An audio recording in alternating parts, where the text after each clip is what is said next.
স্ক্রিনে যে সুদর্শন ছেলেটিকে দেখানো হচ্ছে সে হচ্ছে গু কোম্পানির প্রেসিডেন্ট মিস্টার গুয়েনজি। আর তার অনেক ক্ষমতা, আর এই ক্ষমতার জেরে তাকে সবাই ভয় পেত। তো গুয়েনজির একটি বোবা মেয়ের সাথে তার অনেক ঘনিষ্ঠতা রয়েছিল। চুক্তি অনুসারে সে মেয়েটিকে সে একরকম জোরপূর্বকই সবকিছু করতে বাধ্য করত, যার কারণে মেয়েটি অনিচ্ছা সত্ত্বেও ও কিছু করতে না চাইলেও তার কথা মতো তা মেনে নিতে ও বাধ্য হতো। আর এই বোবা মেয়েটির নাম হচ্ছে জিয়াও। তো গুয়েনজি শাওয়ার শেষে সে রুমে আসে এবং বোবা জিয়াওকে সে ধাক্কা দিয়ে বিছানায় ফেলে এবং ওর সাথে সে আবারও ক্লোজ হওয়ার চেষ্টা করলে কিন্তু জিয়াও বরাবরই ও নিজেকে গুয়েনজির কাছ থেকে দূরে রাখার চেষ্টা করত। আর এমনটি দেখে তখন গুয়েনজির রাগ চাপে এবং রাগে বলে যে তুমি আমার চুক্তি করা গার্লফ্রেন্ড, তোমার সাহস হয় কি করে আমাকে অপমান করার? আমার মতো মানুষ যখন যা খুশি তা করার আমি সামর্থ্য রাখি, আর তাই এই মুহূর্তে তুমি আমার চোখের সামনে থেকে দূর হয়ে যাও যতক্ষণ না তোমাকে আমি না ডাকছি। একথা বলে ওকে তার রুম থেকে বের হয়ে যেতে বললে আর তখনই আমাদের এই স্ক্রিনের ফ্ল্যাশব্যাক দেখানো হয় যে ওদের সম্পর্কটি কিভাবে গড়ে উঠেছিল। একদিন জিওর সৎ বোন মেং জিওকেও কিছু টাকা দেয় এবং বলে যে ওর মার চিকিৎসা করাতে, এবং এর বিনিময়ে গুয়েনজির ওয়াইনে ওকে কিছু নেশা মিশিয়ে দিতে বলে। আর ওই হোটেলেই জিও কর্মী হিসেবে কাজ করত বিধায় ওর সৎ বোনের কথা মতো ও সেদিন ওয়াইনে নেশা মেশায়, যার ফলে এই নেশা ওয়াইন খেয়ে গুয়েনজি তখন সাথে সাথে মাতাল হয়ে যায়।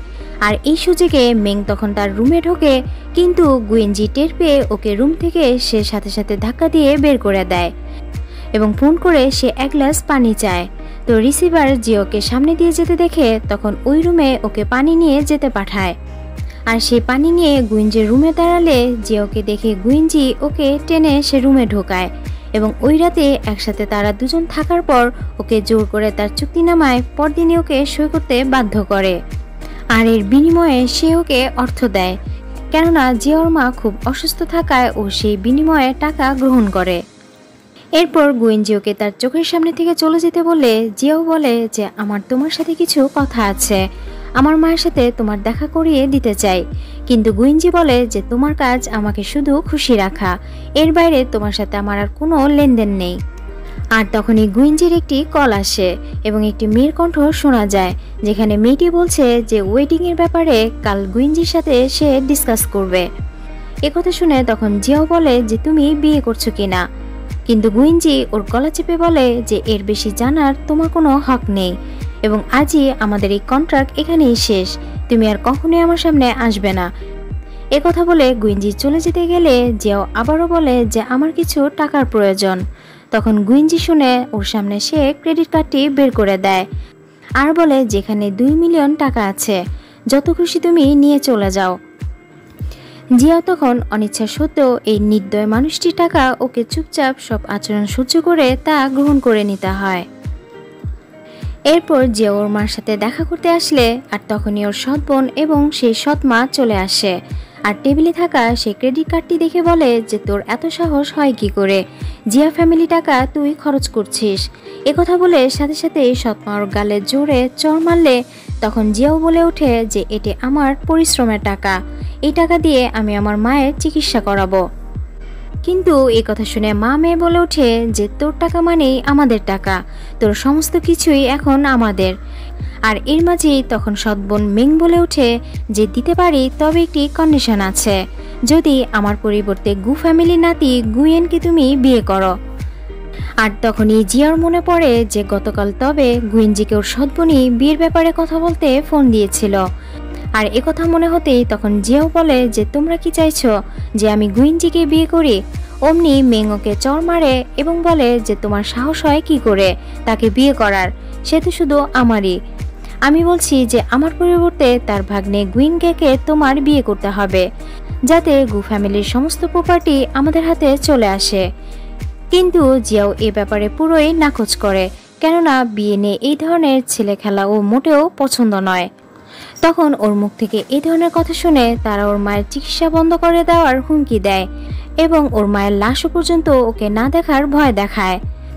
আর বোবা জিয়াও বড় অসহায় হওয়ায় এই পৃথিবীতে ওর মা ছাড়া আর কেউ না থাকায় তখন এই অর্থলোভীদের কথা ও শুনতে বাধ্য হয়। এরপর ওরা শর্ত দিয়ে ওর কার্ডটি রেখে ওরা চলে যায়। আর এদিকে গুয়েঞ্জির কাছে তার অ্যাসিস্ট্যান্ট একটি ফাইল নিয়ে এসে বলে যে মিস জিয়া চুক্তিনামায় সে সাইন করেছে। গুয়েঞ্জি তখন এতে তার রাগ আরও ফাটতে থাকে এবং বলে যে ইয়াং লেডি, যেই না তুমি আমার টাকা পেয়েছো আর তখনই আমাকে ছেড়ে দিতে তোমার এক বিন্দু সময় লাগেনি চুক্তিনামায় সই করতে। একথা ভাবতেই অমনি শেষ চুক্তিনামার পাতাটি ছিঁড়ে সে ডাস্টবিনে ছুঁড়ে ফেলে দেয়। ওই মুহূর্তে হোমমেড এসে জানায় যে জিয়া ফ্যামিলি থেকে আপনার ভাগ্নে গুয়েনকার বিয়ের ব্যাপারে তারা কথা বলতে এসেছে।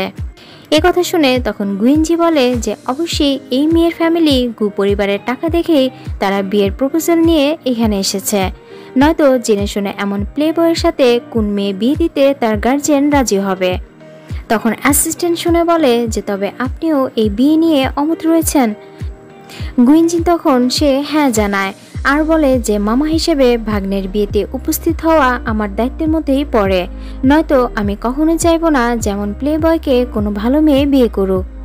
এরপর পরদিন জিয়াও সহ ওর ফ্যামিলি গুয়েঞ্জির বাড়িতে এলে তার আগে ওর সৎমা জিয়াওকে সব বুঝিয়ে সুঝিয়ে ওকে চুপ থাকতে বলে যে তারা যেটা বলবে সেটাই ওখানে ফাইনাল হবে, এই ব্যাপারে যেন ও বিন্দুমাত্র দ্বিমত পোষণ না করে। এরপর ওরা সেই বাড়িতে এলে আর তখনই গুয়েনকা আসে এবং ওর সাথে তার ধাক্কা লাগে।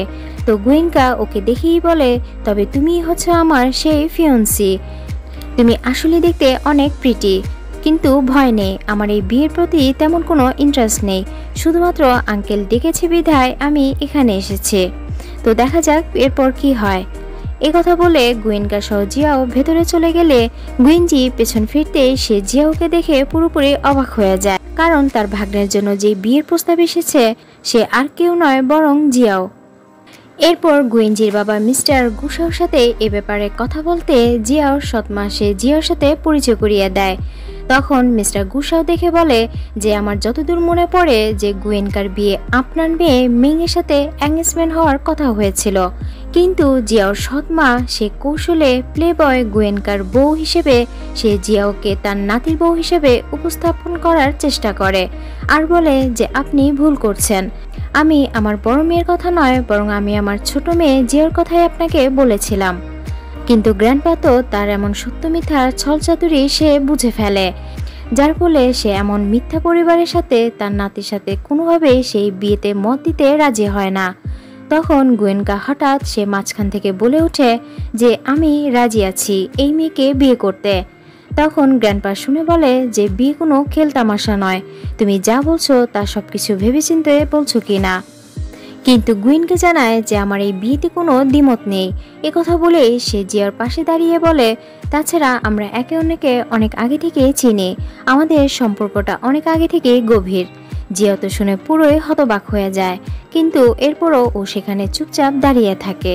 তখন গ্র্যান্ডপা এই কথা শুনে তার কোনো এই বিয়েতে আপত্তি নেই বলে জানালে আর ওই মুহূর্তে গুয়েঞ্জি সে বলে ওঠে যে আমার এই বিয়েতে আপত্তি আছে, এটা যে আমার মন বলছে ওরা একজন আরেকজনের জন্য সুইটেবল নয়। তখন গ্র্যান্ডপা শুনে বলে যে তুমি আগে থেকে জিয়াওকে চেনো কিনা। কথা বলতে গুয়েঞ্জির ঠোঁটে এক চিলতে হাসি ফুটে ওঠে, অবশ্যই আমরা গভীরভাবে একে অন্যকে চিনি। আর তখনই সৎমা শুনে অমনি সে জিয়াওকে বলে নিশ্চয়ই তুমি তার মতো এমন নামি দামি মানুষের সাথে কোনো অন্যায় আচরণ করেছিলে আর তাই সে তোমার নাম তুলছে। গুয়েঞ্জি তখন 2 মিনিট ওর সাথে কথা বলতে সে জিয়ার সৎমার কাছে অনুমতি চাইলে, কিন্তু সে বলে ওঠে যে এটা কোনোভাবেই সম্ভব না, কারণ ও কখনোই কথা বলতে পারে না। তখন গ্র্যান্ডপা শুনে সে বরং আরো বেশি অবাক হয়ে যায় যে এমন বোবা মেয়েকে কিভাবে তার নাতির বউ করে এ বাড়িতে তুলে আনবে। কিন্তু গুয়েনকা বলে যে আমি সবকিছু জেনে ওকে বিয়ে করতে রাজি হয়েছে, কারণ আমরা একে অন্যকে অনেক লাইক করি। গুয়েঞ্জি শুনে তো এবার সে পুরো টাস্কি খেয়ে যায় যে জিয়া কবে তার আড়ালে এ কাজ করতে পারলো। তখন গুয়েঞ্জি কিছুক্ষণ চুপ থেকে বলে তবে তো তোমাদের এই সম্পর্কের মাঝখানে আমার ইন্টারফেয়ার করা কখনোই উচিত হবে না। কথা বলে গুয়েঞ্জি তখন উপরে চলে গেলে কিন্তু গুয়েনকার মনে তখন কিছু একটা সন্দেহের উদ্রেক সৃষ্টি হয়। এরপর ওই রাতটা জিয়ার ফ্যামিলিকে তাদের বাড়িতে থাকবার রিকোয়েস্ট করে আর তারপর জিয়াও বাথটাবে এলে গুয়েনজি ওর পেছন পেছন সেখানে আসে এবং সমস্ত রাগ জিয়ার উপর সে উঠাতে থাকে, এই বলে যে টাকার জন্য তুমি 2 বছর আমার বিছানায় থেকেছিলে, আর এই টাকার জন্য এখন আমাকে ছেড়ে আমার ভাগ্নেকে সিডিউস করার তুমি চেষ্টা করছো। টাকার জন্য তুমি আর কি কি করতে পারো। একথা বলে ওর উপর সে রাগ ছাড়তে থাকলে তখন জিয়াও বলে যে তোমার সাথে আমার যে চুক্তি হয়েছিল তা এখন পুরোপুরি শেষ, তাই এই বিষয়ে তোমার আমার আর কোনো কথা থাকতে পারে না। কিন্তু গুয়েনজি ওর কোনো কথাই সে মানে না, বরং সে ওকে জোর করতে থাকে যাতে ও কোনোভাবে এই বিয়ে না করে। সাথে এটাও বলে যে কত টাকা ওর প্রয়োজন সে সেটি দিয়ে দিবে। কিন্তু জিয়াও এ বিষয়ে কোনো উত্তর না দিয়ে বরং ওখান থেকে চলে যেতে গেলে গুয়েনজি ওর শরীরে জোরপূর্বক সে কলঙ্কের দাগ দেওয়ার চেষ্টা করে। আর তখনই পেছন থেকে ওর সৎ বোন চলে আসে, কিন্তু গুয়েনজি জিয়াওকে সে পেছনে লুকিয়ে ফেলায় ও সেটি দেখতে পায় না। তখন গুয়েনজি মিংকে ধমক দিয়ে এখান থেকে সে চলে যেতে বলে, আর ও চলে যেতেই জিয়াও রাগে তখন সাথে সাথে তার গালেও এক চর বসিয়ে দেয় এবং ও সেখান থেকে আবার চলে যায়। ওদিকে গুয়েনকা জিয়াওর কাছে এলে জিয়াও বলে আপনি তো এই বিয়েতে কোনোভাবেই রাজি ছিলেন না, তবে হঠাৎ কেন আপনার মন এখন চেঞ্জ হলো। তখন গুয়েনকা বলে আসলে আমি তোমাকে প্রথম দেখাতেই তোমার প্রেমে পড়ে গেছি। এই কথা বলে ওয়াইনের একটি গ্লাস জিয়াওকে শেয়ার করলে কিন্তু জিয়াও সেটি খেতে অনীহা জানায়। অবশেষে সে অনেক রিকোয়েস্ট করলে জিয়াও সেই গ্লাসটিতে চুমুক দেয় এবং এর কিছুক্ষণ পরেই জিয়াও সেখানে অচেতন হয়ে পড়ে। তখন গুয়েনকা ওকে নিয়ে হাঁটতে হাঁটতে বলে যে আসলে আমি ইচ্ছাকৃত ওয়াইনে কিছু নিষেধদ্রব্য মিশিয়েছি, এটা দেখতে যদি আমি তোমাকে টাচ করি তবে আমার আঙ্কেলের এতে কি রিয়াকশন হয়। আর তারপর সে ওকে নিয়ে উপরে উঠতে থাকলে গুয়েনজি দেখেই বলে যে ওকে নিয়ে তুমি কোথায় যাচ্ছ, যে বেশি ড্রিঙ্কস পান করায় আমার হবু স্ত্রী অচেতন হয়ে পড়েছে, তাই ওকে রেস্টরুমে নিয়ে যাচ্ছি যাতে ও রেস্ট করতে পারে। কিন্তু গুয়েনজি যে ওকে টান দিয়ে তার কাছে নিয়ে বলে যে ও এখনো তোমার বউ হয়নি, তাই এই কাজ হোমমেডই করতে পারবে। একথা বলে ওকে ওখান থেকে চলে যেতে বললে গুয়েনকার মনে সন্দেহ সৃষ্টি আরও গাঢ় হয়। অন্যদিকে গুয়েনজি ওকে বাথটাবে নিয়ে আসে এবং পানি ছিটিয়ে ওর ধ্যান ভাঙার সে চেষ্টা করে। এরপর ওর জ্ঞান ফিরতে তখন ওকে নির্যাতন করে বলতে থাকে যে তুমি কোন সাহসে এরপরও আমার ভাগ্নেকে তোমার জালে ফাঁসানোর চেষ্টা করছো। তুমি টাকার মোহে এতই নিচে নেমেছো যে এসব করতে তোমার কি একটুও লজ্জাবোধ হচ্ছে না। কিন্তু জিয়াও তাকে কিছু বোঝানোর চেষ্টা করলেও গুয়েনজি ওর কোনো কথাই না শুনে বরং সে ওকে বেডে নিয়ে যায় এবং আবারও জোরপূর্বক সে মিলন করার চেষ্টা করে।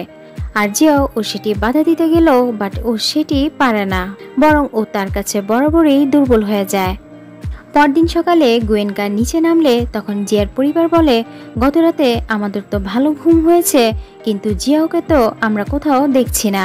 একথা শুনে তখন গুয়েনকা হোমমেডকে ডেকে জিজ্ঞেস করে যে জিয়াও কোন রুমে ঘুমিয়েছে। তখন হোমমেড জানায় গতরাতে তো তার সাথে আমার একবারও দেখাই হয়নি।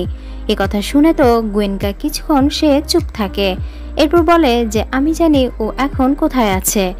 আর তারপরে সে সবাইকে নিয়ে গুয়েনজির দরজার সামনে যায়। আর এদিকে জিয়াও গুয়েনজির সাথে আর থাকবে না বলে ও তার রুম থেকে যেই না বেরিয়ে যাবে তখনই গুয়েনকার নক শুনে ও সেখানে থেমে যায় এবং এই সিচুয়েশন জেনে যাওয়ার ও প্রচণ্ড ভয় করতে থাকে। ওদিকে গুয়েনকা তখন নক করে বাহির থেকে ও আঙ্কেলকে জিজ্ঞেস করে যে জিয়াওকে সে দেখেছে কিনা। গুয়েনজি তখন এই সুযোগটি কাজে লাগিয়ে তখন জিয়াওকে এই বলে ভয় দেখাতে থাকে হয় তার এই চুক্তিতে পুনরায় ও সাইন করবে, নয়তো এই সত্য গুয়েনকা সহ তার ফ্যামিলির সবাইকে প্রকাশ করবে যে ও আর সে এক বিছানায় ঘুমিয়েছে। আর এটি একমাত্র ওর কাছে অপশন খোলা আছে, হয় ও তার চুক্তিতে সই করবে নয়তো সবকিছু ওর ফাঁস হয়ে যাবে। আর এই কথা শুনে তো জিয়াও তখন ওর ফ্যামিলির কথা ভাবতে থাকে যে সবাই ওর সবকিছু জেনে গেলে তখন ওর মায়ের কি হবে। এ কথা ভেবেই জিয়াও তখন কোনো কিছুই বলতে সাহস পায় না। এরপর গুয়েনজি ডোর খুলে দেয় এবং চারিদিকে ওরা জিয়াওকে তন্ন তন্ন করে খুঁজতে থাকে, কিন্তু জিয়াওকে না পেয়ে ওরা চলে যাবে তখনই পর্দার পেছনে থাকা সুজ দেখে মেঙ্গের চোখে পড়ে আর বলে যে নিশ্চয়ই ওখানে জিয়াও দাঁড়িয়ে আছে। আর সেটি গুয়েনকা দেখতে গেলে দেখে সেখানে তো কেউই নেই, বরং সেটি ছিল গুয়েনজির সুজ। কিন্তু সেখানটায় গুয়েনকা একটি রাবার ব্যান্ড খুঁজে পায় আর এই ব্যাপারে সেটি সে কাউকে কিছু বলে না। এরপর সেখান থেকে চলে যায়। আর এদিকে জিয়াওকে বাহিরে বের করে দিতে গুয়েনজি ওকে সাহায্য করে। এরপর খাবার টেবিলে বসে গ্র্যান্ডপা ওদের বিয়ের কথা ফাইনাল করতে চাইলে মাঝখান থেকে তখন গুইনজি বলে ওঠে, সবার আগে জিয়াওর মতামত কি তা আমাদের জানা দরকার।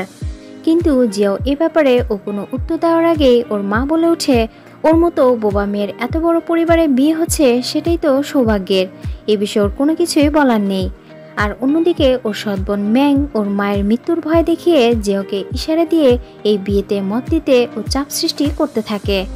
তো গুইনজি বলে ওঠে যে যেহেতু কিছু বলছে না, তবে এই বিয়েতে সে রাজি না, তাই এই বিয়ে পুরোপুরি ক্যান্সেল। তো একথা বলা মাত্রই তখনই জিয়াও ভয়ে ও রাজি বলে ওঠে, আর এতে তখন সবাই খুশি হয়ে গেল।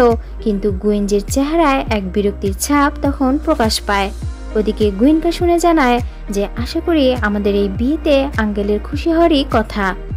তখন এই কথা শুনে গুইনজি জিয়ার পায়ে ধাক্কা দিলে অমনি জিয়ার হাত থেকে চপস্টিক পড়ে যায় এবং সেটি গুইনকা তুলে দিতে গিয়ে দেখে যে জিয়ার পায়ে প্রচন্ড চোট লেগেছে। আর এটা কিভাবে হলো ওকে জিজ্ঞেস করলে জিয়াও বোঝায় যে বাগানে গিয়ে এটা আঘাত পেয়েছে। এই মিথ্যে শুনে তো তখন গুয়েনকার মনে আবারও খটকা লাগে। এরপর গ্র্যান্ডপা বলে যে যদি সবকিছুই ঠিকঠাকই থাকে তবে আগামী সপ্তাহে আমার বার্থডে পার্টিতে তোমাদের এঙ্গেজমেন্টের ঘোষণা দিতে চাই। একথা শুনে তো গুইনজি তো রাগে সে চুপচাপ বসে থাকে। এরপর তারা বাসায় চলে যাওয়ার সময় মা মেয়ে আবারও জিয়াওকে শাসাতে থাকে, যদি ও এই বিয়েতে কোনো রকম আগাগোড়া ঝামেলা করে তবে ওর মায়ের মুখ ওর আর কখনোই দেখতে হবে না। তখন জিয়াও একথা শুনে বলে, এতই যখন ওই পরিবারে বিয়ে করার শখ তবে তুমি কেন করছো না? কেন আমাকে তোমরা বারবার টানাটানি করছো? তখন মেং শুনে বলে, কারণ আমি তো সুদর্শন হ্যান্ডসাম একমাত্র গুইনজিকেই বিয়ে করব, কেননা সে শুধু আমারই। আর এই কথা বলতে বলতে ম্যাংয়ের গতকালের কথা মনে পড়ে যে বাথটাবে ও একটি মেয়েকে গুইনজির সাথে দেখেছে, কিন্তু মেয়েটিকে ভালোভাবে তখন দেখতে না পাওয়ায় তার পোশাকটি হুবহু জিয়ার মতো হওয়ায় ওকে ও জেরা করা শুরু করে যে ওই মুহূর্তে ওখানটায় ও ছিল কিনা। তখন মা শুনে বলে, এটা কি করে সম্ভব? কারণ তার মতো সুদর্শন স্মার্ট এবং রিচ ফ্যামিলির ছেলে হয়ে ওর মতো বোমা মেয়ের সাথে কি করে লাইন মারতে পারে? এ কথা শুনে তো মিং তখন ওকে ছেড়ে দেয় এবং তখনও স্বস্তি পায়। আর তারপর ওই বৃষ্টি রাতেই মা মেয়ে ওকে মাঝপথে তারা ফেলে দিয়ে গাড়ি নিয়ে চলে যায়। আর তখনই গুইনজির গাড়ি এসে থামে আর দেখে যে জিয়াও আহত পা নিয়ে খুঁড়িয়ে খুঁড়িয়ে হাঁটছে। তখন সে ওকে বাসায় নিয়ে আসলে জিয়াও ওর ড্রেস খুলতে শুরু করে। আর এমনটা করতে দেখে গুইনজি জিজ্ঞেস করে যে তুমি এসব কি করছো? জিয়াও বলে ওঠে যে এসব করতেই তো আমাকে আপনি তুলে নিয়ে এসেছেন। তখন গুইনজি বলে যে এসব করার এখন সেই সময় নেই। আর তারপর ফার্স্ট এইড বক্স এনে ওর আহত জায়গায় সে ওষুধ লাগিয়ে দেওয়ার চেষ্টা করে। তখন ওর প্রতি তার এত মায়া দেখে ও জিজ্ঞেস করে, আসলে আপনি কি চান? গুইনজি একথা শুনে জানায় যে আমি শুধু এটাই চাই তুমি পুনরায় আমার সেই কন্ট্রাক্টে আবার সাইন করো এবং আমার কথা মতো তুমি সেভাবে চলো, কেননা আমি চাই না আমার বাবার বার্থডে পার্টিতে তোমার সাথে গুইনকার অ্যারেঞ্জমেন্ট কোনোভাবেই হোক।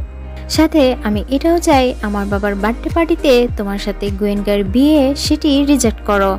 এ কথা বলতেই জিয়াও ওর সৎমায়ের বলা তখন সেই হুমকির কথা মনে পড়ে যায়। আর এই ভয়ে তখন ও বলে ওঠে যে ওই কাজ কোনোভাবেই করতে পারবে না।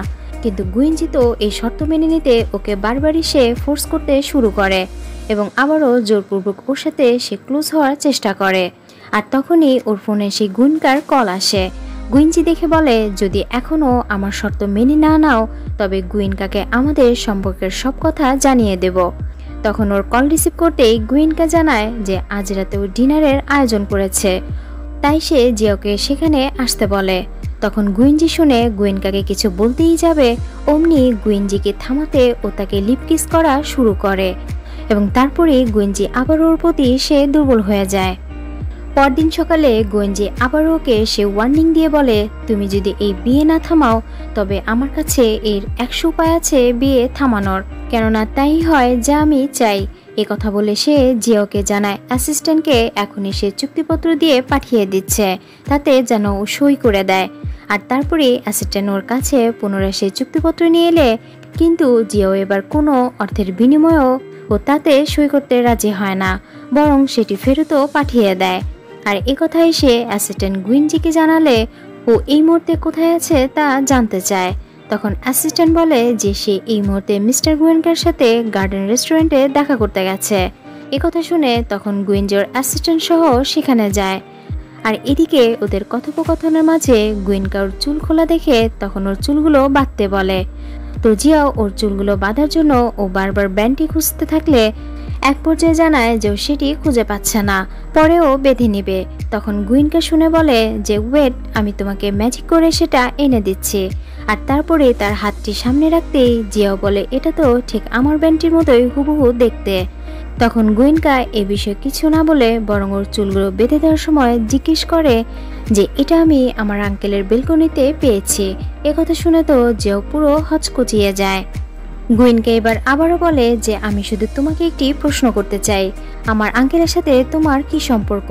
তখন জিয়াও বলে সেসব কিছু না, শুধুমাত্র আমি তার চুক্তিবদ্ধ হয়েছি।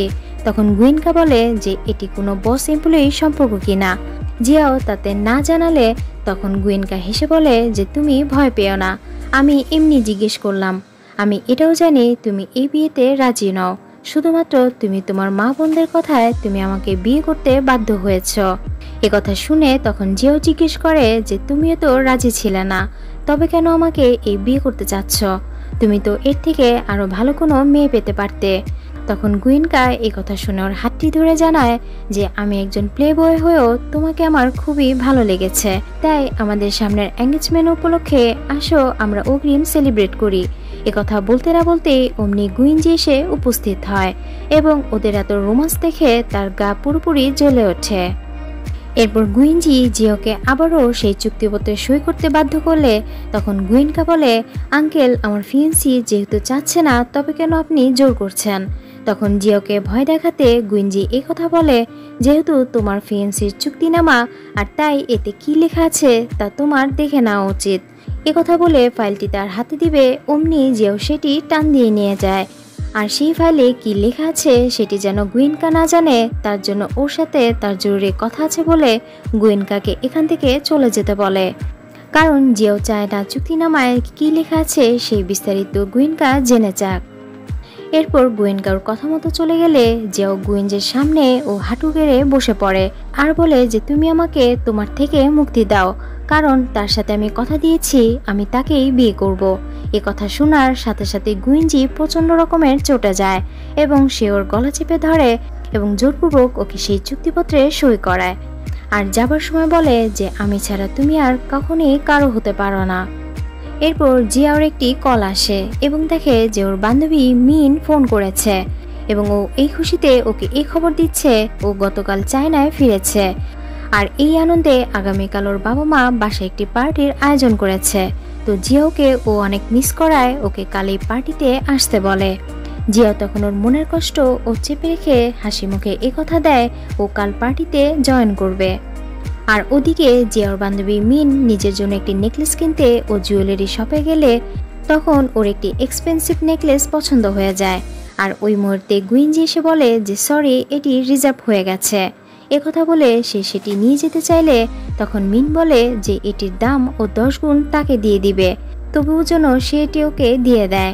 কিন্তু গুয়েঞ্জি সেটি সেল করতে সে রাজি না হওয়ায় সে সেই নেকলেসটি নিয়ে ওখান থেকে চলে যায়। আর এদিকে মিন তো তার এত অ্যাটিটিউড দেখে ও প্রথম দেখাতে তার প্রতি প্রেমে পড়ে যায় এবং শেষমেশ এই আফসোস করতে থাকে যে তার প্রতি এতটাই মগ্ন হয়ে গেছে যে ভুলে তার ফোন নম্বরটিও ওর নেওয়া হলো না। এরপর মিন জিয়াওর সাথে পার্সোনালি ওর বাসায় দেখা করতে এলে দেখে যে সৎ মা মেয়ে মিলে ওর উপর তারা টর্চার করছে। মিন দেখে তো মেঙের গালেও জোরে এক চড় মারে এবং বলে যে আমি কে সেটা সময় হলেই তোমরা জানতে পারবে। একথা বলে ও জিয়াওকে বাহিরে নিয়ে এলে আর তারপরে জিয়াও ওর ব্যাপারে জিজ্ঞেস করে যে ও এখন কেমন আছে। তখন মিন শুনে বলে যে আজ জুয়েলারি শপে ও একটি নেকলেস পছন্দ করতে গিয়ে একজনকেও পছন্দ করে ফেলেছে, কিন্তু বিনিময়ে সেই নেকলেসটির 10 গুণ দাম দিয়েও ও তার কাছ থেকে সেটি কিনতে পারেনি। তখন জিয়াও শুনে বলে যে অবশ্যই তার কোনো গার্লফ্রেন্ড আছে, নয়তো সে ছেলে হয়ে একটি নেকলেস কেন কিনতে যাবে, আর তাই জেনে শুনে তুমি এমন ছেলের প্রেমে কেন পড়েছ। তখন মিন শুনে বলে যে আমার তা কোনোভাবেই মনে হয় না, কারণ আমার মতো বিউটি চেহারা দেখে যদি তার পছন্দই না হয় তবে অন্য কেউ তার মন গলানোর কখনোই কথা নয়। আর তারপরে মিম এবার জিওর ব্যাপারে জানতে চায় যে ওর 2 বছরের রিলেশনের কি খবর।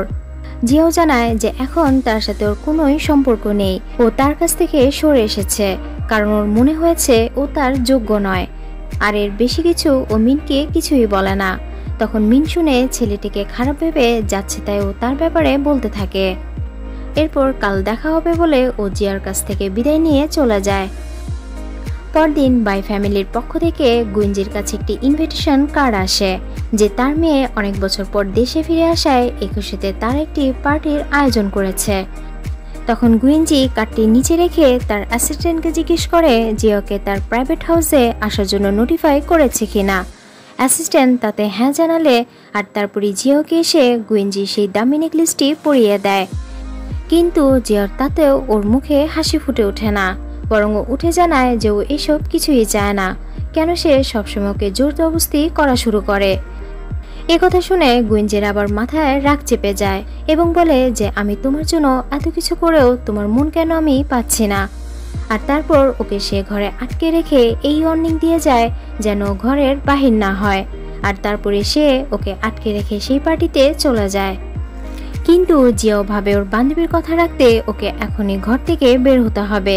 আর তাই ও ঘর থেকে বের হতে গেলে তখনই সিকিউরিটি গার্ডরা ওকে বাইরে যেতে বাধা দেয়। আর তাই ও কোনো উপায় না পেয়ে তখন ও গুইনকাকে কল লাগায়।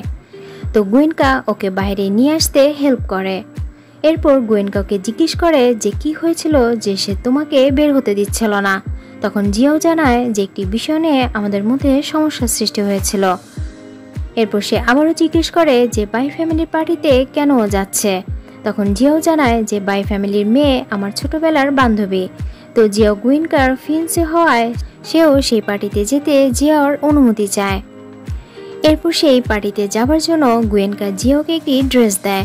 আর সেটি পরার পর জিয়ার তাতে আনকমফোর্টেবল লাগা শুরু করলে গুইনকাওকে একটি স্কার্ফ দিয়ে ঢেকে দেয়।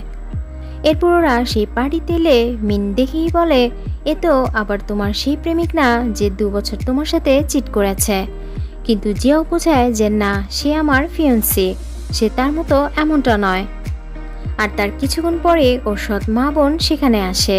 কিন্তু মিন দেখে তো তখন জিজ্ঞেস করে যে তোমরা কার অনুমতিতে এখানে এসেছ। মিন তখন সেই ইনভাইট কার্ড দেখিয়ে বলতে থাকে কারণ বাই ফ্যামিলির মেয়ে আমাদের এখানে ইনভাইট করেছে। জিয়াও দেখে বলে যে এটা তো আমাকে দেওয়া হয়েছে। তখন সৎমা বলে ওঠে তোমাকে দেওয়া প্রত্যেকটা জিনিসই এখন আমাদের। কথা বলে জিয়াওকে মেং আবারও বোবা অপদার্থ বলে ওকে অপমানিত করার চেষ্টা করলে মিন এবারও ওর গালে কষে এক চড় মারে। আর মা তখন রাগে সে জ্বলে ওঠে এবং মিনকে অভদ্র মেয়ে বলে অপমান করার চেষ্টা করতে থাকে। তখন মাঝখান থেকে মেং ওয়াইন ঢেলে মিনের জামা নষ্ট করে দেয়। আর তখনই জিয়াও ক্ষিপ্ত হয়ে ওঠে এবং এর প্রতিবাদে ওর সৎ বোনকে টেনে ও কেকের কাছে নিয়ে ওর মুখ ঠেসে ধরে, যা সবাই দেখে পুরোপুরি হাসতে থাকে। আর মা মেয়ে তো দুজনে ওর উপর তখন তেলে বেগুনে জ্বলে ওঠে। এরপর ওয়াশরুম থেকে বের হয়ে গুইনকা সেখানে আসলে তার কাছে মা মেয়ে মিলে নালিশ করা শুরু করে। কিন্তু গুইনকা সবকিছু শুনেও সে সেখানে চুপ থাকে। আর তার কিছুক্ষণ পরে সিকিউরিটি গার্ড এলে তখন মিনকে বের করে দিতে বলে। কিন্তু তাদের কাছে উল্টো মিনের পরিচয় জেনে তখন মা মেয়ে পুরোই হতবাক হয়ে যায় যে ওই হচ্ছে এত বড় বাড়ির মালিক বাই ফ্যামিলির একমাত্র মেয়ে। আর তখনই ওর পরিচয় জেনে তাদের আচরণ পুরোপুরি পাল্টে যায় এবং জিয়ার সাথে দুজন খুব ভালো অভিনয় করা শুরু করে। কিন্তু এরপরও ওদেরকে ধাক্কা দিয়ে সেখান থেকে বের করে দিলে তখন গুইনজি আসতে এবার গুইনজির কাছে তারা নালিশ করা শুরু করে যে জিয়ার কারণে তারা এখানে এত বড় পার্টিতে অপমান হয়েছে।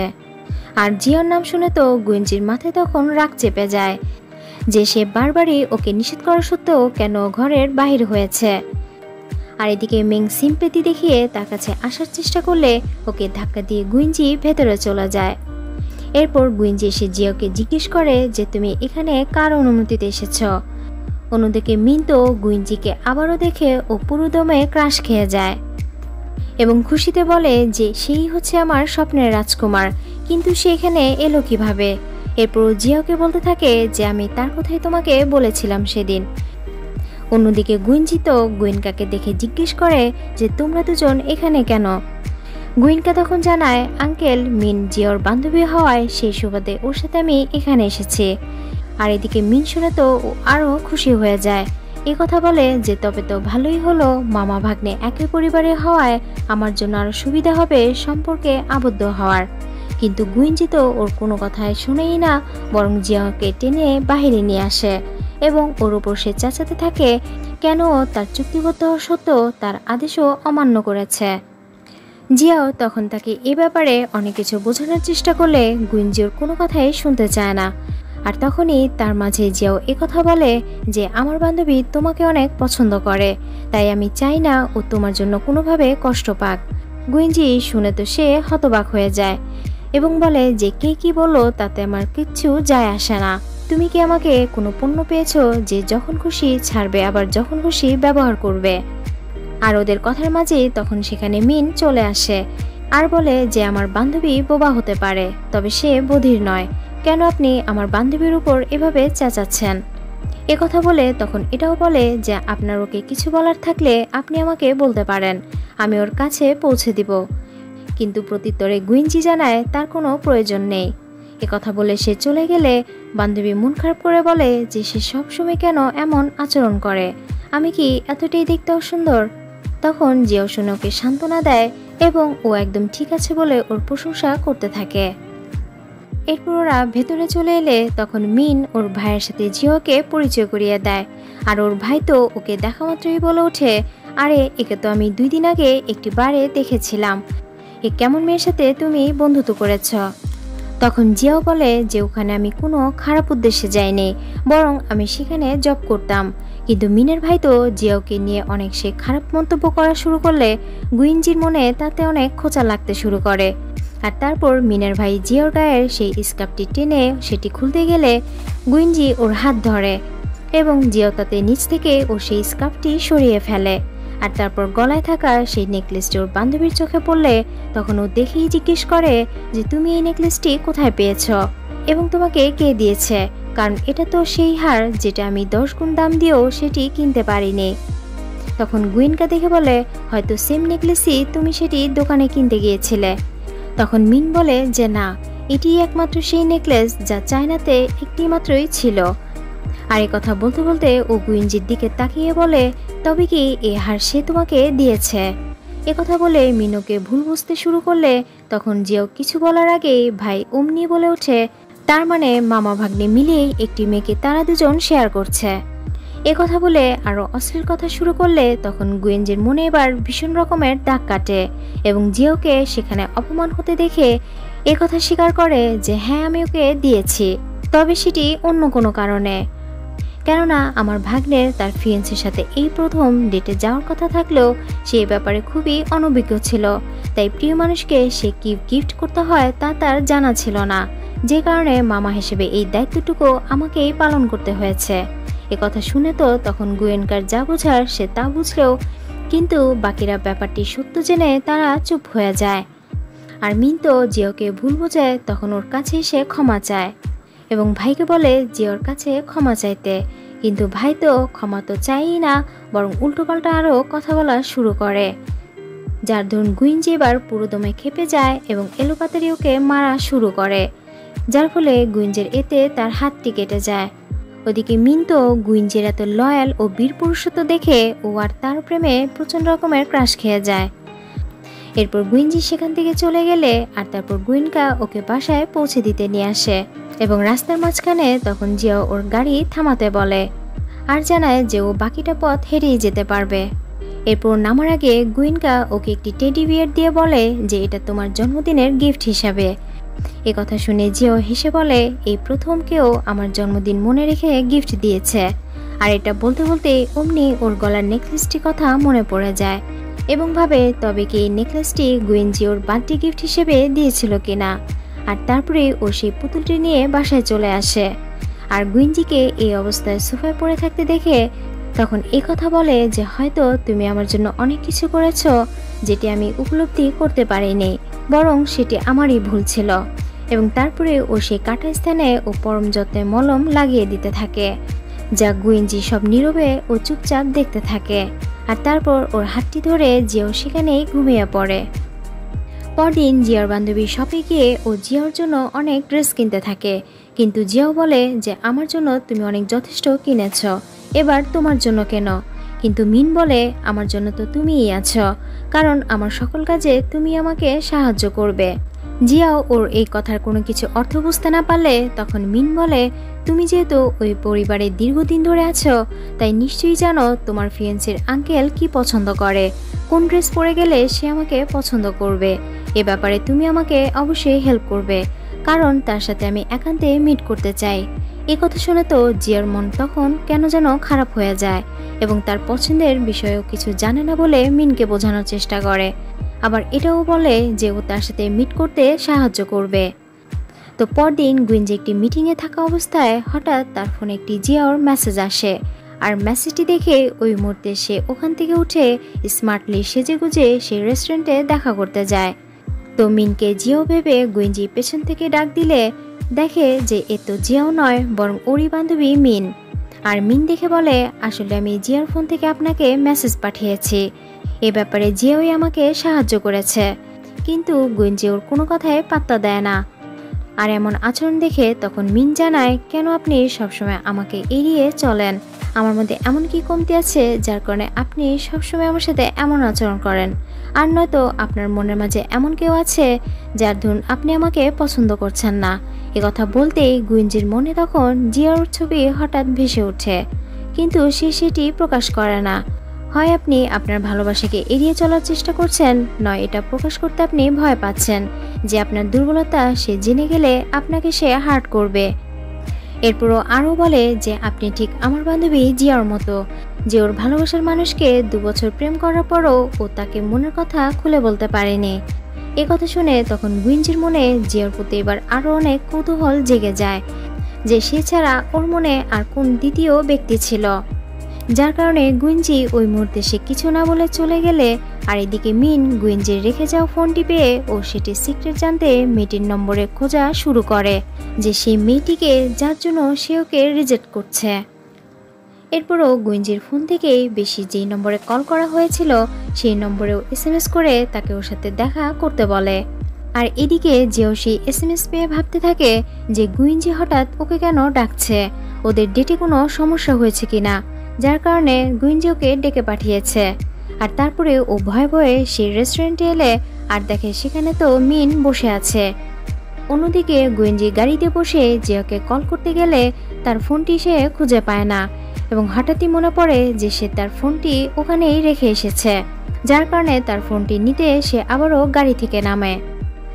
আর এদিকে দুই বান্ধবী দুজনের মুখোমুখি হলে মিন দেখে তো পুরোই অবাক হয়ে যায়, যা ও কখনো আশাই করেনি যে সেই মেয়েটি ওর প্রিয় বান্ধবী জিয়াওই হবে। তখন মিন দেখে বলে যে গুইনজি নয়, বরং আমি তোমাকে ডেকেছি এটা দেখার জন্য যে সেই ভাগ্যবতী মেয়েটিকে, যার জন্য গুইনজি আমার মতো সুন্দরী মেয়েকে রিজেক্ট করছে, কিন্তু আমি কখনো ভাবিনি সে তুমিই হবে। কথা শুনে জিয়াও তখন ওর কাছে ক্ষমা চায় এবং বলে যে আমিও চাইনি এই সত্য জেনে তুমিও কষ্ট পাও। তখন মিন শুনে বলে যে গুইনজির মতো সাহসী ছেলেকে তোমার বারবার ইগনোর করা উচিত নয়, কারণ সে তোমাকে আসলেই অনেক ভালোবাসে। তোমার বরং তোমার 2 বছরের ভালোবাসাকে তার কাছে প্রকাশ করাই উচিত, কারণ আমার থেকে তুমিই তাকে বেশি বুঝবে, কেননা তুমি এমনিতে অনেক কষ্ট সহ্য করেছ, আর তাই আমি চাই না তুমি আমার জন্য আরও ডাবল কষ্ট সহ্য করো। কথা বলে মিমোকে বুকে টেনে নিলে দুজন পুরো আবেগপ্লুত হয়ে যায়। আর তখনই গুইনজি সেখানে চলে আসে। আর জিওকে এখানে দেখে সে ক্ষিপ্ত কণ্ঠে বলতে থাকে যে তুমি আমাকে এতদিন ঠকিয়েছ, আমার আড়ালে তুমি অন্যের সাথে সম্পর্ক করেছ, অথচ এই কথা আমি এতদিন জানি না। কথা বলতে বলতে জিয়ার কাছে আসলে অমনি জিয়াও তাকে কিস করতে থাকে, যার ধরুন গুইনজি সে পুরোপুরি চুপ হয়ে যায় এবং এরপর থেকে ওদের মধ্যে সবকিছু ঠিকঠাক হয়ে যায় এবং দুজন আগের থেকে আরো দুজনার ক্লোজ হয়ে যায়। আর এই দৃশ্য ওদের বেডে থাকা পুতুলটির ক্যামেরায় সেটি বন্দী হয়ে যায়। পরদিন আবারও গুইনজির সামনে জিয়ার ফোনে গুইনকা ফোন করলে তখন জিয়াও বোঝায় যে আজ তার সাথেও মিট করবে এবং এই বিয়ে ক্যান্সেল করে দিবে। তখন গুইনজি কথা শুনে সে খুশি হয়ে যায় এবং জিয়াকে নির্দ্বিধায় সে ছেড়ে দেয়। আর তারপরেই জিয়াও এই বিষয়ে কথা বলতে ও গুইনকার সাথে দেখা করতে যায় এবং ওদের বিয়ের প্রসঙ্গ তুলতেই তখন গুইনকা বলে ওঠে যে আমি জানি তুমি কি বলতে এসেছ, আমি এটাও জানি তুমি আমার আঙ্কেলকে ভালোবাসো। কিন্তু তুমি এটা জানো না, যাকে তুমি ভালোবাসো, যার জন্য তুমি এত স্যাক্রিফাইস করছো, সেই তোমার প্রধান শত্রু। কেননা আমি মনে করি তার সম্পর্কে তোমার আসল সত্যটা জানা দরকার। গুয়েনকার এই কথায় তখন জিয়াও কিছু বুঝে উঠতে না পারলে গুয়েনকা আবারও বলে, মনে করে দেখো, আজ থেকে 10 বছর আগে একটি প্রাইভেট ভ্যালিতে আগুন লেগেছিল, আর সেই আগুনে আমার বাবা মাকে পুড়িয়ে মারা হয়েছিল, শুধুমাত্র সব সম্পত্তি গ্রাস করার জন্য। এমনকি এই আগুনের লীলায় তোমার মা আজ কোমায় পড়ে আছে। আর এই সব কিছু নেপথ্যে ছিল একমাত্র গুয়েনজি। একমাত্র তিনিই বেঁচে থাকা ছাড়া বাকিরা সেই আগুনে সবাই পুড়ে মারা গিয়েছিল। আর তাই সেই আগুনে তুমি তাকে বাঁচিয়ে বরং বড় ধরনের ভুল করেছ, কেননা সেই সব কিছুর দোষী। জিয়া তখন কথা শুনে ও বিশ্বাস করতে না চাইলে তখন ওর সেই আগুন লাগার কথা মনে পড়ে যায় যে ওই দিন ও আর ওর মা সেখানে কর্মরত অবস্থায় গুয়েনজিকে আহত অবস্থায় পড়ে থাকতে দেখে ও তাকে বাঁচাতে গিয়ে ওর পুরো শরীর ধোঁয়ায় ছড়িয়ে যায়, যার ফলে সেই নিঃশ্বাসে ওর পুরোপুরি কথা বলার বাকশক্তি হারিয়ে ফেলে। আর এই অন্যায়ের প্রতিশোধ নিতে গুয়েনকা তখন ওর সাথে তাকে হাত মেলাতে বলে এবং সে যা বলে তা ওকে মেনে চলতে বলে। জিয়াও তখন এবার গুয়েনকার কথায় বিশ্বাস করে এবং এরপর ও বাসায় ফিরে আসে। আর তারপরে গুয়েনজি ওকে জিজ্ঞেস করে যে কি কথা হয়েছে ওর সাথে, কিন্তু জিয়াও গুয়েনজিকে ও কিছু জিজ্ঞেস করতে গিয়েও আবার কিছু একটা ভেবে ও চুপ হয়ে যায়। আর ওদিকে গুয়েনকার হাতে একটি পেন ড্রাইভ দেখা যায়, যেটি গুয়েনকার উদ্দেশ্যে বলতে থাকে যে কালই হবে তোমার জীবনের শেষ স্মরণীয় দিন। পরদিন গুয়েনজির বাবার বার্থডে দিন শুরু হলে একে একে সে বার্থডে পার্টিতে নামি দামি সব পরিচিতরা জমায়েত হতে থাকে। আর তারপরে গুয়েনজির বাবা সকলের সামনে সে এই ঘোষণা করে তার পুরো প্রতিষ্ঠানের ভবিষ্যৎ উত্তরাধিকারী হবে তার একমাত্র সন্তান গুয়েনজি। সাথে সে এটাও ঘোষণা করে আজ তার নাতি গুয়েনকার সাথে জিয়াও পরিবারের একমাত্র ছোট মেয়ে জিয়াওর সাথে এঙ্গেজমেন্ট পাকা হতে যাচ্ছে। তো এই কথা শুনে তো গুয়েনজির হুঁশ তখন পুরোপুরি উড়ে যায় যে জিয়াও তবে ওকেই বিয়ে করছে। এরপর জিয়াওর নাম ঘোষণা করতেই জিয়াও সেখান থেকে উঠে আসতে গেলে বান্ধবী ওকে বিয়েতে যেতে বাধা দেওয়ার চেষ্টা করে, কিন্তু ওর সৎ বোন ধাক্কা দিয়ে জিয়াওকে আরো সামনে পাঠিয়ে দেয়। আর তারপরেই গুয়েনকার রিং পরাতে গেলে জিয়াও চুপচাপ দাঁড়িয়ে থাকে। তখন গুয়েনজি এসে জিয়াওকে জিজ্ঞেস করে যে তুমি এসব কি করছো, কিন্তু জিয়াও গুয়েনজির কথার ও কোনো কেয়ার না করে বরং ও গুয়েনকার দিকে হাত বাড়ায়। তখন গুয়েনকার ওর হাতে আংটি পরিয়ে দিলে গুয়েনজি এবারও ওকে শাসাতে থাকে। আর তখন স্ক্রিনে ভেসে ওঠে গুয়েনজি ও জিয়ার আপত্তিকর সব রকমের ভিডিও, যা দেখে তো গ্র্যান্ডপা সহ ওখানে থাকা সবাই লজ্জা পায়। সাথে জিয়াও সবার সামনে ও বড় ধরনের অপমানিত হতে থাকে। গুয়েনজি দেখে তো সে বিশ্বাসই করতে পারে না যে ওদের বিরুদ্ধে কে এইসব কাজ করতে পারে। রাগে তখন সেই চেয়ার দিয়ে সে ভিডিও বক্স ভেঙে ফেলে এবং ওর হাত থেকে সে রিংটি খুলে ফেলে দেয়। আর তারপরে ওখানে থাকা সবাই ওদের নিয়ে বাজে গসিপ করা শুরু করলে গুয়েনজি সবাইকে ধমক দিয়ে থামিয়ে দেয়, এটা বলে যে এখানে থাকা সবাই ফুলের মতো নিষ্পাপ নয়, সবারই কারো না কারো কোনো খারাপ অতীত রয়েছে, যা পার করে এখানে অবধি পর্যন্ত তারা আসতে পেরেছে। একথা বলতেই ওখানে থাকা সকলেই তখন চুপ হয়ে যায়। আর তারপর গুয়েনজি জিয়াওর হাত ধরলে জিয়াও এবার সরে যায় এবং ওকে ভুল বোঝা শুরু করে যে তুমি তাহলে এই বিয়ে ভাঙতে এত ঘৃণ্যতম কাজ করতে পারলে, এই সব কিছু একমাত্র তোমার প্ল্যানিং মতোই হয়েছে যাতে আমার সাথে তার বিয়ে না হোক। কিন্তু গুয়েনজি ওকে বারবারই বোঝানোর চেষ্টা করে যে সে বিয়ে ভাঙতে তার কাছে শত উপায় থাকলেও সে কখনোই এই ঘৃণ্যতম কাজ করবে না। বাট জিয়াও তো তার কোনো কথাই বিশ্বাস করে না, বরং তাকে খুনি বলে সেখানে চিৎকার করতে থাকে যে ও ওই দিন তাকে বাঁচাতে গিয়ে আজও পুরোপুরি বাকশূন্য হয়ে গেছে, এমনকি ওই আগুনে পড়ে আজ ওর মা কোমাতে পড়ে আছে। একথা শুনে গুয়েনজি তখন বিশ্বাসই করতে পারছিল না যে সেদিন ওকে যে বাঁচিয়েছিল সে জিয়াও হবে। কিন্তু গুয়েনজি ওকে বারবারই বোঝানোর চেষ্টা করে সেদিনে সেই আগুন লাগার কাজে ও এসব কিছুই জানে না। বাট জিয়াও তো একথা বিশ্বাস না করায় তখন টেবিলে থাকা ছুরি এনে গুয়েনজি ওকে মেরে ফেলতে বলে, তবু যেন ও তাকে ছেড়ে না যায়। আর এদিকে জিয়াও তো গুয়েনজিকে মারতে ও ছুরি উঠালেও পরক্ষণে ও তার কাছে হার মেনে যায় এবং ওখানেও বসে পড়ে আর বলে যে ও লড়তে লড়তে ও এখন পুরোপুরি ক্লান্ত হয়ে পড়েছে আর এই কষ্ট ও আর সহ্য করতে পারছে না, তাই যেন সে ওকে একেবারের জন্য ছেড়ে দেয়, যেন সে আর কোনোদিন ওকে পিছু না করে। একথা শুনতেই গুয়েনজি পুরোপুরি নিস্তব্ধ হয়ে যায় এবং তারপরেই সে ওর হাতটি ছেড়ে দেয়। ওদিকে গ্র্যান্ডপার ম্যানেজার এসে তখন তাকে এই খবর দেয় যে মিস্টার গুয়েঞ্জি সবকিছু জেনে গেছে। এটা যে ওই দিন ওই বোবা মেয়েটি একমাত্র জিয়াও ছিল। এ কথা শুনে তখন গ্র্যান্ডপা বলে, তোমাকে আগেই বলেছিলাম যে মা মেয়েকে ওই দিনই শেষ করে দিতে, যাতে এর কোনো প্রমাণ না থাকে। তখন ম্যানেজার বলে যে ওই দিন ঘটনার পর থেকে মা মেয়ে দুজনেই কোমা এবং বোবা হয়ে যাওয়ায় তাদেরকে ছেড়ে দিয়েছি, কারণ তারা আমাদের জন্য ভবিষ্যতের কোনো ক্ষতির কারণ হবে না। এ কথা শুনে গ্র্যান্ডপা বলে এসব বিষয় যাতে গুয়েঞ্জি কোনোভাবে টের না পায় সেদিকটা লক্ষ্য রাখতে। পরদিন গুয়েঞ্জির অ্যাসিস্ট্যান্ট এসে তাকে এই খবর দেয় যে আগামীকাল একটি নামকরা জুয়েলারি শপ থেকে তাকে যাওয়ার জন্য সেখানে আমন্ত্রণ জানিয়েছে, এবং এটাও সে জেনে যায় যে সেই শপে জিয়াও সেখানে কর্মরত আছে, যার দরুন গুয়েঞ্জি সেখানে যাওয়ার জন্য সে পূর্ব প্রস্তুতি নিতে শুরু করে। আর সেই শপে জিয়াও ওয়েটারি কর্মরত থাকায় তখন ওর সৎ বোন মেং ওকে নিয়ে অনেক বাজে মন্তব্য করতে থাকে এবং সবার সামনে নিজেকে নিয়ে নিজে খুব প্রশংসা করতে শুরু করে। আর ওই মুহূর্তে তখন গুয়েঞ্জি আসে এবং এসব শুনে টান দিয়ে ওকে সরিয়ে নেয় এবং সেসব অহংকারী মহিলাদের সে কিছু মুখের ওপর কড়া জবাব দিয়ে দেয়। এরপর জুয়েলারির মালিক তার বানানো খুব এক্সপেন্সিভ একটি রিংয়ের দাম উঠাতে থাকে, আর সেটি দেখাতেই রিংয়ের বাক্সটি খুললে দেখে যে সেই বক্সে সেই রিংটি নেই, আর বক্সটি জিয়ার হাতে থাকায় তখন সৎবোন ওকেই ছোট লোক বলে লোভী বলে দুষতে থাকে। কিন্তু জিয়াও নিজেকে নির্দোষ বলে ও সবার সামনে সার্চ করলে দেখে যে সেই রিংটি ওর সাইড পকেট থেকেই বেরিয়ে এসেছে, যা দেখে তো সবাই তখন ওর দিকে কুরুচিপূর্ণ দৃষ্টিতে তাকিয়ে থাকে এবং ওকে সবাই পুলিশে দেবার অনুরোধ করে। সেই মুহূর্তে গুয়েঞ্জি এগিয়ে আসে এবং জুয়েলারির মালিককে জানায় যে রিংটি সে আগে থেকে ওর সাইড পকেটে রেখেছিল, এই ভেবে যে জিওকে ভালোবেসে দিবে বলে, কারণ এই রিংটি ভালোবাসার প্রতীক কিনা। আর গুয়েঞ্জির মতো এত বড় ধনী লোক এ কথা বলায় মালিক তখন পুরোপুরি সে বিশ্বাস করে নেয় এবং সে খুশি মনে গুয়েঞ্জিকে তার ভালোবাসার মানুষকে এটি পরিয়ে দিতে বলে। তো জিয়াও সেটি পড়তে না চাইলেও কিন্তু গুয়েঞ্জি একরকম সে জোরপূর্বক সেটি ওর রিংটি পরিয়ে দেয় এবং ওকে নিয়ে ওখান থেকে বেরিয়ে আসে, যেখানে ওর সৎবোন হিংসায় ও জ্বলে পুড়ে ছাই হতে থাকে। এরপর ওরা সেখান থেকে বাহিরে এলে ওদের পেছন পেছন তখন ওর সৎবোনও চলে আসে এবং গুয়েঞ্জিকে উদ্দেশ্য করে বলতে থাকে, এই রিং আপনি কিভাবে ওর পকেটে রাখতে পারেন, কারণ এটি চুরি করার সময় তখন তো আপনি ওখানে উপস্থিত ছিলেন না।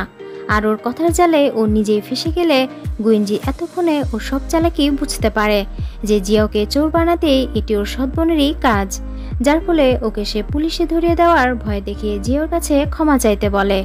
কিন্তু জিয়াওকে ক্ষমা করে দিয়েছে বলে এখান থেকে ওকে চলে যেতে বলে। এরপর গুয়েঞ্জি আবারও জিয়ার সাথে কথা বলার চেষ্টা করলে কিন্তু জিয়াও গুয়েঞ্জির সাথে আবারও খারাপ আচরণ করা শুরু করে এবং ওর মায়ের আজ এই অবস্থার জন্য ও গুয়েঞ্জিকে দায়ী করে ওর হাত থেকে রিংটি ছুঁড়ে ও মাটিতে ফেলে দেয় এবং যাওয়ার আগে সে ওকে এত বড় অপমান থেকে বাঁচানোয় তাকে ধন্যবাদ জানিয়ে ও সেখান থেকে চলে যায়। আর তারপর মধ্যরাতে এসে জিয়াও গুয়েঞ্জি দেওয়া সেই রিংটি এসেও খুঁজতে থাকে, কিন্তু ওই মুহূর্তে জিয়ার একটি ফোন কল আসায় ও হসপিটালে তড়িঘড়ি করে চলে যায়। আর এদিকে তার কিছুক্ষণ পরেই গুয়েঞ্জি সেই রিংটি এসে আবার খুঁজতে থাকে। এরপর জিয়ার মা সে কোমা থেকে বেঁচে সুস্থ হয়ে ফিরলে সে ওকে তার এই অবনতি সম্পর্কে সবকিছুর কারণ জানায়, যে কার জন্য আজ তার এই পরিণতি ভুগতে হয়েছে এবং কেন এতিম হয়েছে। আর এর পেছনে একমাত্র কারণ ছিল গুয়েঞ্জির বাবা মিস্টার গুশাও, যে তার লোক দিয়ে তার ছোট ভাইয়ের পরিবারকে মেরে ফেলার এক বড় প্ল্যান করে শুধুমাত্র সম্পত্তির জন্য। আর সেই সমস্ত সব সত্য কথা জিয়ার মা সেদিন ওই ভিলায় কর্মরত থাকায় সে তার সমস্ত প্ল্যানিং জেনে ফেলে, কিন্তু সে সেদিন সেখান থেকে সরে যাওয়ার আগেই ওই ভিলায় দস্যুগুলো আগুন লাগিয়ে দেয়।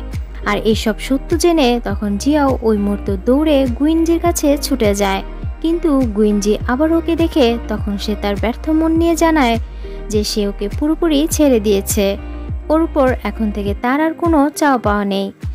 এসব শুনে তখন জিয়াও গুয়েঞ্জিকে এসে সেই টেডি বেটি দেখায় যে সব কিছু তুমি নাও, বরং গুয়েঙ্গাই করেছে যাতে তোমার থেকে আমাকে সরাতে পারে, আর সেই আগুন বরং তুমি নাও, বরং তোমার বাবাই এই ধরনের কাজ করেছে।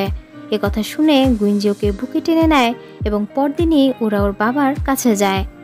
আর এদিকে গুয়েঞ্জির বাবা সে এবার তার গ্রুপের মালিক তার ছেলেকে নয় বরং তার নাতিকে দিয়ে দিচ্ছে। আর তখনই গুয়েনজি এসে দাঁড়ায় এবং জিও সহ তার সকল কুকীর্তি সকলের সামনে ফাঁস করে। এসব শুনে তো গুয়েনকা কোনো কিছুই বিশ্বাস করতে পারছিল না।